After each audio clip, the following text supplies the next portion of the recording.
معراج کی تفصیلات چل رہی ہیں۔ میں نے آپ کو معراج کی ابتدا میں بتایا کہ معراج کے سفر کے دو حصے ہیں۔ ایک حصہ ہے جو مسجد حرام سے مسجد اقصی تک ہے، اس سفر کے حصے کو اسراء کہتے ہیں۔ حدیث میں اس کے لیے الفاظ استعمال ہو، اسری بی، لما اسری بی، جب مجھے مسجد حرام سے مسجد اقصی تک رات میں سفر کروایا گیا، اس کے لیے جو لفظ استعمال ہو اسراء کا استعمال ہے۔ اسراء کہتے ہیں رات کے چلنے کو، رات کے سفر کرنا۔ اس کی تفصیلات تقریباً پچھلے جمعے مکمل ہو گئی۔ مسجد اقصی تک،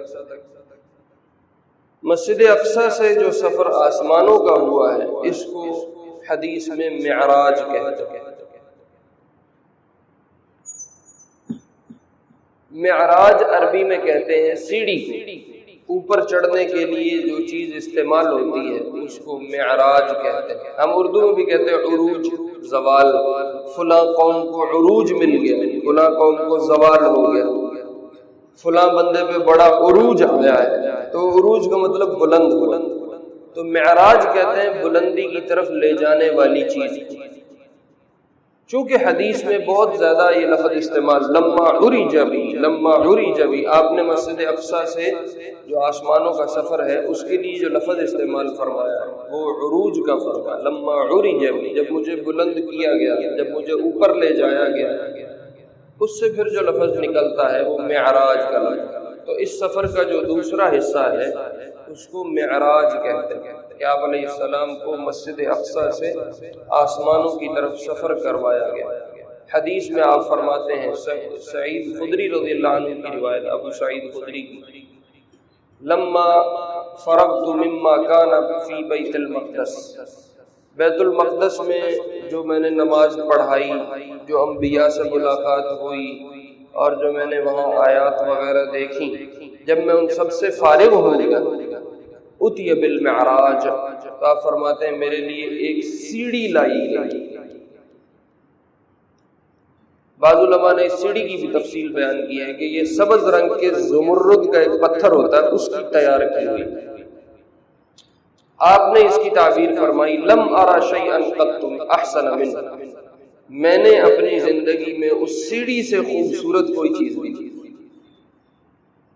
آپ فرماتے ہیں وہ میرے لیے لائی گئی، اور وَهُوَ الَّذِي يَمُدُّ إِلَيْهِ مَيِّتُكُمْ إِذَا حُضِرَ، آپ فرمایا یہ وہی سیڑھی ہے جو کسی بھی مرنے والے کے لیے لائی جاتی ہے جب وہ موت اس پہ طاری ہوتی ہے، اسی سیڑھی کے ذریعے اس کی روح کو فرشتے اوپر لے جاتے ہیں۔ پھر آپ نے فرمایا وہ سیڑھی اتنی خوبصورت ہے کہ مرنے والا اس سیڑھی کو دیکھتے دیکھتے اس کی آنکھ وہیں ٹک جاتی اور بند نہیں ہوتی، پھر بعد میں آنکھیں بند کرنی پڑتی، ٹک ٹکی لگ جاتی ہے اور وہیں آنکھ رک جاتی ہے۔ وہ اتنا اس سیڑھی کو دیکھ کے دنگ رہ جاتا ہے کہ اس کی آنکھیں کھلی رہ جاتی ہیں، پھر میت کی آنکھوں کو بعد میں بند کیا۔ یہ اس سیڑھی کی خوبصورتی کو میت دیکھ رہا ہو، مرنے والا دیکھ رہا ہو۔ جو تمہارا مرنے والا ہے وہ اسی کی طرف دیکھ رہا ہوتا ہے اور لمبی نگاہ کر رہا ہوتا ہے، اذا حضر، جب اس پہ موت طاری ہوتی ہے۔ پھر اس پہ بھی بحث چلی ہے، کچھ علماء نے کہا ہے کہ ایمان والے کی روح جب نکلتی ہے وہ تو دیکھتا ہے، جب کافر کی روح نکلتی ہے وہ اس سیڑھی کو نہیں دیکھ سکتا۔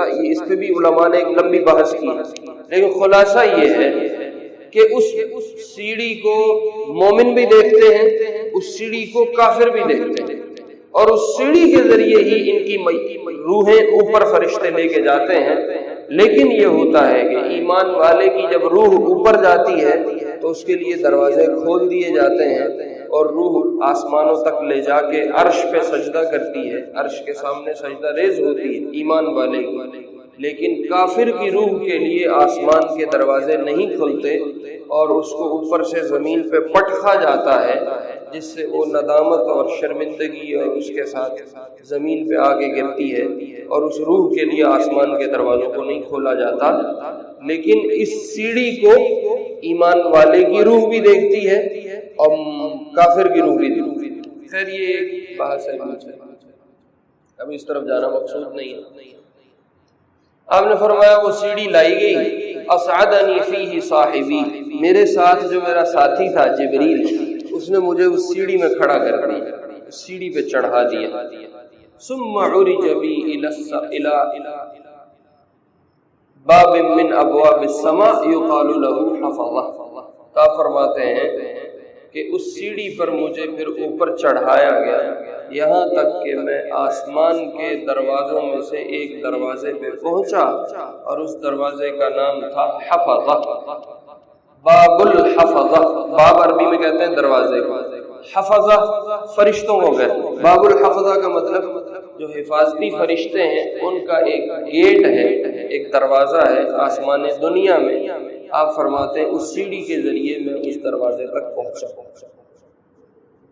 اچھا، اس کے بعد جو تفصیلات ہیں اس سے یوں معلوم ہوتا ہے کہ آسمان پہ ایک بند نظام ہے مستقل پورا، جیسے کسی قلعے کی پوری ایک سیکیورٹی ہوتی ہے، ایک پورا سسٹم ہوتا ہے جو جس نے اس کو بند کیا ہوتا ہے، سیکیور کیا ہوتا ہے، ایسے آسمان دنیا کے بھی ایک پورا سسٹم اور پورا نظام ہے۔ باقاعدہ حدیث میں ہے کہ جبریل نے دروازہ کھٹکھٹایا، فاستفتح جبریل نے وہ دروازہ کھٹکھٹایا تو اندر سے فرشتوں نے پوچھا کہ دروازے پہ کون ہے؟ تو جبریل نے کہا میں جبریل ہوں۔ فرشتے نے پوچھا آپ کے ساتھ کوئی اور ہے؟ تو جبریل نے بتایا میرے ساتھ محمد ہے۔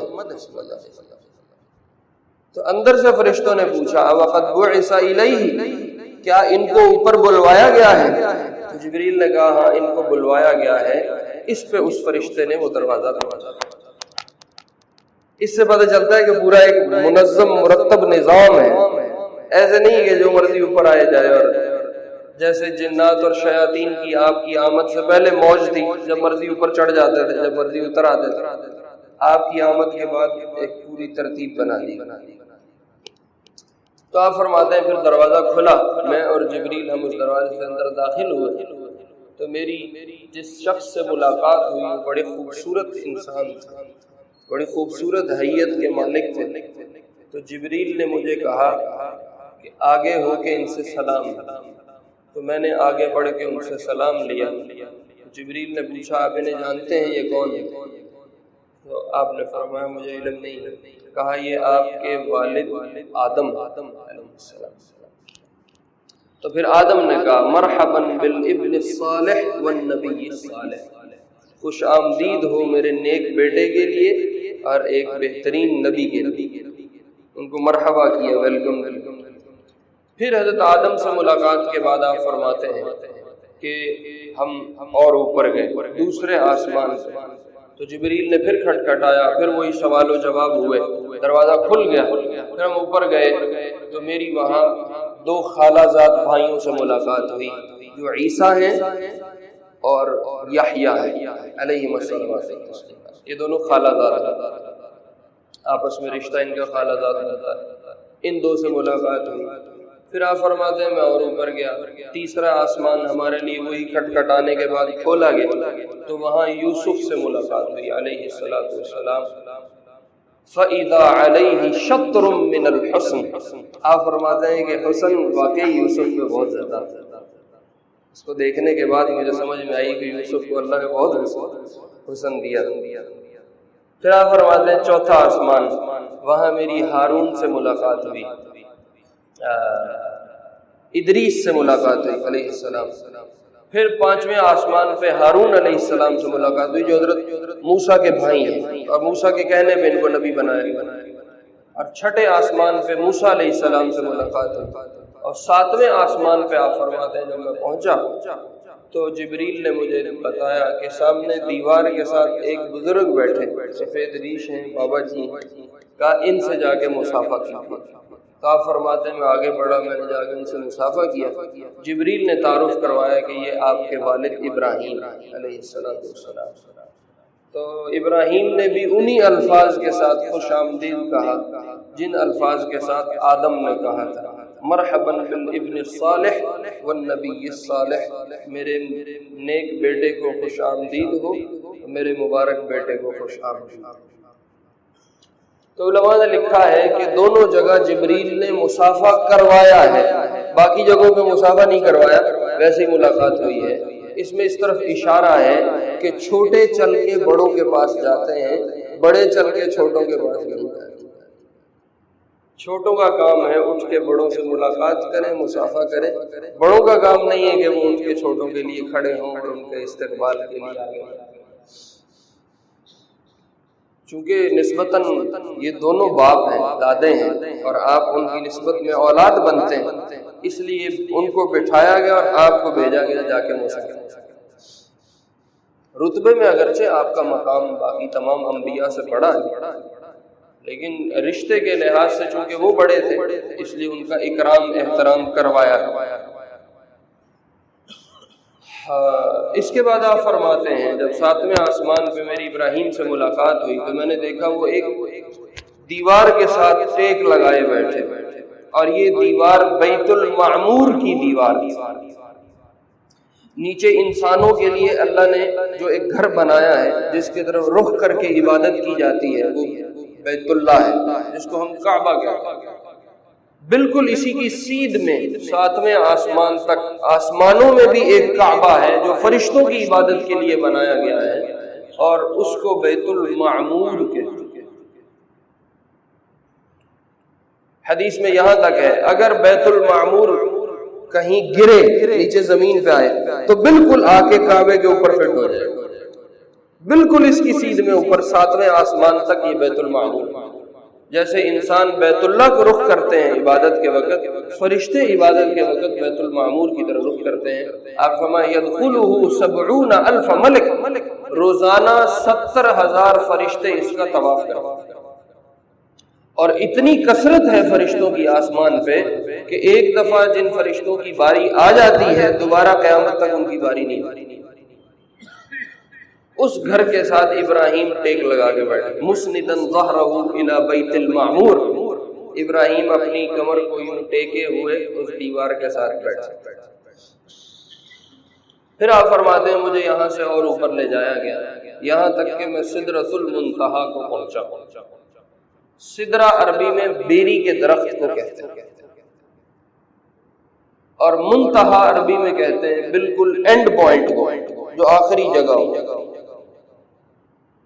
یہ وہ مقام ہے، یہ وہ جگہ ہے، زمینی جتنی چیزیں اوپر جاتی ہیں وہ اس مقام پہ جا کے رک جاتی ہیں، اس سے اوپر نہیں جاتی، اور آسمانی یا اللہ کی طرف سے جو امور نیچے آتے ہیں وہ یا جو احکام اترتے ہیں یا جو امور آتے ہیں ان کی انتہا پہلے سدرۃ المنتہا پہ ہوتی ہے اور پھر اس سے آگے اس کو فرشتے لے کے آگے آتے ہیں۔ یہ بالکل اینڈ پوائنٹ ہے، اوپر سے نیچے کے لیے بھی، نیچے سے اوپر کے لیے۔ اچھا ایک بات یہاں ضرور بتانا ضروری ہے، ہمارے ہاں ایک روایت مشہور ہے کہ جبریل نے کہا اس کو اگے میں گیا تو میں بھی سڑ جاؤں گا، میرے پر بھی جل جان گے۔ یہ سب من گھڑت چیز ہے، حدیث میں کہیں نہیں، یہ سب ایسے باتیں بنی ہوئی ہیں۔ خطبہ نے مسالے ڈال ڈال کے لوگوں کے کانوں کے چسکے کے لیے پتہ نہیں کیا کیا بنا دیا ہے۔ ایسی کوئی روایت مجھے نہیں ملی، یا جتنا میں جانتا ہوں یا جو میں نے پڑھا ہے ابھی معراج کو تازہ، اس میں کوئی اس روایت کی نفی ضرور ملی ہے، اس روایت کا ثبوت مجھے کہیں نہیں کہ جبریل نے کہا میں آگے جاؤں گا تو میرے پر جل جائیں گے۔ ہاں یہ بات ضرور ہے کہ یہ اینڈ پوائنٹ ہے، فرشتے بھی جا کے یہاں ٹھہر جاتے ہیں، اس سے اوپر نہیں جا سکتے۔ یہ پر جل جانے والی کہانی ہمیں نہیں کہی، یہ سب خطیبوں کے ڈالے ہوئے مسالے ہیں جن کا ذائقے سے تعلق تو ہے، حدیث سے کوئی تعلق نہیں۔ تو آپ فرماتے ہیں میں نے دیکھا کہ ایک درخت ہے جس کے اوپر پروانے اور پتنگے ہیں سونے کے، اور وہ اس پورے درخت کو گھیرے ہوئے۔ وَإِذَا وَرَقُهَا كَالْفِيلَةِ كَآذَانِ الْفِيلَةِ، اس درخت کے جو پتے ہیں وہ اتنے بڑے ہیں جیسے ہاتھیوں کے کان ہوتے ہیں۔ چونکہ عربوں نے اور کوئی اتنی بڑی چیز دیکھی نہیں تھی تو آپ نے ان کو سمجھانے کے لیے ہاتھیوں کے کان بتائے کہ جتنا بڑا ہاتھی کا کان ہوتا ہے اتنے بڑے بڑے اس درخت کے پتے ہیں۔ وَإِذَا ثَمَرُهَا كَالْقِلَالِ، اور اس کا جو پھل لگا ہوا تھا وہ اتنا بڑا تھا جتنے بڑے تم مٹی کے گھڑے بناتے ہو اور مٹی کے بڑے بڑے وہ برتن بناتے تھے جس میں پانی ٹھنڈا کرتے تھے. کہا جیسا وہ اتنا بڑا مٹی کا برتن ہوتا ہے اتنے بڑے بڑے اس درخت پہ پھل لگے. میں وہاں جا کے رکا. پھر قرآن کے مطابق عند سدرۃ المنتہی عندہا جنت المأویٰ، سدرۃ المنتہا کے بالکل پاس جنت المأویٰ ہے. پھر آپ فرماتے ہیں مجھے جنت کی سیر کروائی گئی اور جنت کے اندر میں داخل ہوا. پوری انسانیت بشریت میں یہ ایک واحد انسان ہے جس کو جیتے جاگتے اللہ نے جنت کی سیر کروائی. کسی نے نہیں دیکھی جنت کیا ہے. صاحب فرماتے ہیں مجھے جنت میں داخل کیا گیا. میں نے دیکھا جنت کے بڑے بڑے گنبد ہیں جو سونے اور موتیوں کے بنے ہوئے، اور اس کی مٹی نیچے جو بچھی ہے وہ ساری مشک کی، اور اس میں سے ہلے آ رہے، خوشبوئیں اٹھ رہی. پھر آپ نے فرمایا مجھے جہنم کی طرف لے جایا گیا. اس کا دروازہ کھولا تو اس سے بہت بدبودار قسم کی ہوائیں آئیں. پھر مجھے اندر نہیں لے جایا گیا. جہنم کے دروازے پہ ایک فرشتہ ہے جس کو خازن جہنم کہتے ہیں. خازن جہنم کا میری اس سے ملاقات کروائی گئی. وہ میرے سے ملاقات کرتے ہوئے مسکرایا نہیں، جیسے میرے سے سب نے ملاقات کی اور مسکراتے ہوئے ملے، وہ فرشتہ میرے سے مسکرا کے ملا نہیں. تو میں نے جبریل سے کہا یہ میرے ساتھ مسکرایا نہیں. آپ نے فرمایا جبریل نے یا رسول اللہ یہ جہنم کا فرشتہ خازن ہے، جس دن سے پیدا ہوا ہے یہ کبھی بھی نہیں مسکرایا. مسکراہٹ سے دل لگ جاتا ہے نا. کوئی آدمی کسی سے مسکرا کے ملے تو اپنائیت محسوس ہوتی ہے کہ کوئی اپنا ہے. اور کوئی مسکرا کے نہ ملے اور بس ترش روئی سے سلام کر لے یا مسافہ کر لے تو بندہ کہتا ہے پتہ نہیں کون ہے، میں نہیں جانتا. اپنائیت نہیں پیدا ہوتی. تو جہنم کے فرشتے میں اللہ نے یہ ایک جہنم میں داخل ہونے والوں کے لیے عذاب کی صورت رکھی ہے کہ وہ فرشتہ مسکراتا ہے، کسی کو دیکھ کے نہیں مسکراتا. یہاں تک کہ آپ فرماتے ہیں میرے سے ملاقات کی، میرے سے نہیں مسکراتا. اچھا، دو فرشتوں کا اور ذکر ملتا ہے. ایک فرشتے کا ذکر ملتا ہے، اس فرشتے کا نام اسماعیل ہے، اور یہ پہلے آسمان پہ حضرت آدم کے ساتھ آپ کو ملا. اور جبریل نے بتایا رسول اللہ یہ فرشتہ کبھی بھی نہ زمین پہ اترا ہے نہ کبھی آسمانوں پہ گیا ہے، یہ یہیں پہ رہتا ہے، اس کی یہاں ڈیوٹی ہے. اس کا نام اسماعیل ہے، اور یہ ایک دفعہ زمین پہ آیا ہے، اور وہ تب آیا ہے جب اسرائیل آپ کی روح قبض کرنے کے لیے دنیا میں آئے. اس وقت یہ ایک فرشتہ آسمان سے ساتھ آیا تھا اور اس نے ملاقات کی تھی. اس کے علاوہ اس فرشتے نے نہ کبھی آسمانوں کا سفر کیا ہے نہ کبھی زمینی، اس کی بس یہی ڈیوٹی ہے، یہی کھڑا ہے. اس کی بھی ملاقات آپ سے. اور ایک یہ فرشتہ جو میں نے آپ کو بتایا خازن جہنم ہے، اس کی آپ سے ملاقات ہوئی. پھر آپ فرماتے ہیں کہ اس کے بعد مجھے مقام صریف الاقلام تک لے جایا گیا. صریف الاقلام کو اگلے جمعے میں بیان کر لیں گے، اس کی تھوڑی تفصیل ہے تو اگلے جمعے پہ کر لیں گے. ایک بات بتانے کی یہ ضروری ہے کہ جتنا معراج کا حصہ ہے اس کو تقریباً 45 صحابہ نے روایت کیا ہے،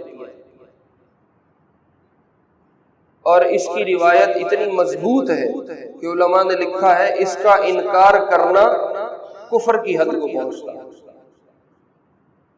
اس لیے کہ معراج کے اس سفر کا انکار گویا قرآن کا انکار ہے، کیونکہ قرآن میں اللہ نے معراج کو تفصیل سے بیان کیا، اور جو قرآن کا انکار کرتے وہ سرے سے کفر میں چلا جاتا ہے.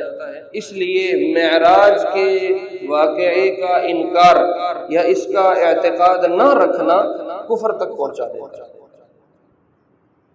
بعض امت کا ایک طبقہ ہے جس نے یہ کہا ہے کہ یہ سب خواب میں ہوا تھا، یہ بس آپ نے خواب دیکھا ہے، مکے میں ہی تھے، آپ کو کوئی سفر شفر نہیں ہوا، نہ آپ کے جسم کو کہیں لے جایا گیا ہے نہ آپ کی روح کو کہیں لے جایا گیا ہے، بس خواب تھی، آپ نے مکے میں ہی اپنے بستر پہ دیکھی ہے اور اسی کو ہم معراج کہتے ہیں. نہیں، یہ بات غلط ہے.